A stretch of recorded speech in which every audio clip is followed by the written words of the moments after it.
Kan du huske, hvad Socialdemokratiet i Glostrup lovede tilbage på kommunalvalget i 2021? På skoleområdet har vi etableret en ny specialskole og bragt lærernes løn på niveau med omegnskommunerne. Vi har delt skolerne ind i selvstændige afdelinger og derved skabt mere selvbestemmelse og ejerskab helt lokalt. Samtidig har vi sørget for flere hænder ude på vores ældrecentre og faste teams i hjemmeplejen, så vores ældre oplever mere omsorg, tryghed og nærvær.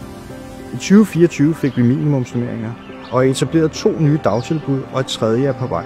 Der er sat penge af til en ny kunstgræsbane for at sikre både foreningslivet og den selvorganiserede idræt kan vokse. Ældresagen og Røde Kors, som i dag spiller en vigtig rolle i at samle frivillige og skabe nærvær i hverdagen, er netop flyttet ind i det nye istandsatte hus på Nyvej 7. Næste år går vi i gang med at etablere en moderne stationsforplads, der vokser i takt med, at Glostrup Shoppingcenter også fornyer sig selv.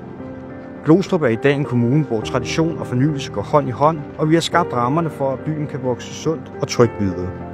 Mit navn er Kasper Damsgaard. Jeg er født og opvokset i Glostrup, og jeg er stolt over at være en del af denne by.